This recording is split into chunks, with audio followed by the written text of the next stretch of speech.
കണ്ണൂർ ചപ്പാരപ്പടവിൽ നിയന്ത്രണം വിട്ട കാറ് താഴ്ചയിലേക്ക് മറിഞ്ഞു. അപകടത്തിൽ 3 യുവതികൾക്ക് ഗുരുതരമായി പരിക്കേറ്റു. കാറിന് മുകളിലേക്ക് മരച്ചില്ല വീണതോടെ നിയന്ത്രണം നഷ്ടപ്പെട്ട് മറിയുകയായിരുന്നു. സുനിൽ ഐസക് വിവരങ്ങളുമായി. സുനിൽ, എന്താണ് സംഭവിച്ചത്? നിഷാദ്, അല്പസമയം മുമ്പാണ് തളിപ്പറമ്പ് കൂർഗ് ബോർഡർ റോഡിൽ മണക്കാട് കയറ്റത്തിൽ അപകടമുണ്ടായത്. ആലക്കോട് ഭാഗത്ത് നിന്ന് തളിപ്പറമ്പ് ഭാഗത്തേക്ക് വരികയായിരുന്ന KL14J 7979 ഓൾട്ടോ കാറാണ് അപകടത്തിൽപ്പെട്ടത്. നിയന്ത്രണം നഷ്ടമായ കാർ മരത്തിലിടിച്ച് താഴ്ചയിലേക്ക് മറിയുകയായിരുന്നു. 3 യുവതികളാണ് കാറിലുണ്ടായിരുന്നത്. മണക്കടവ് നടുവിൽ സ്വദേശികളായ അലീഷ, ഗംഗ, ഡോണ എന്നിവർക്കാണ് പരിക്കേറ്റത്.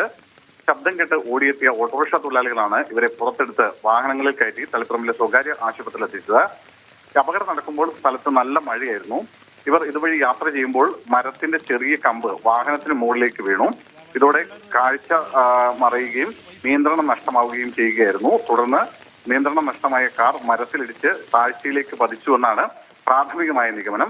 എന്തായാലും യുവതികളുടെ പരിക്ക് ഗുരുതരമാണ്. ഇവരെ തളിപ്പറമ്പിലെ സ്വകാര്യ ആശുപത്രിയിൽ പ്രവേശിപ്പിച്ചിട്ടുണ്ട്.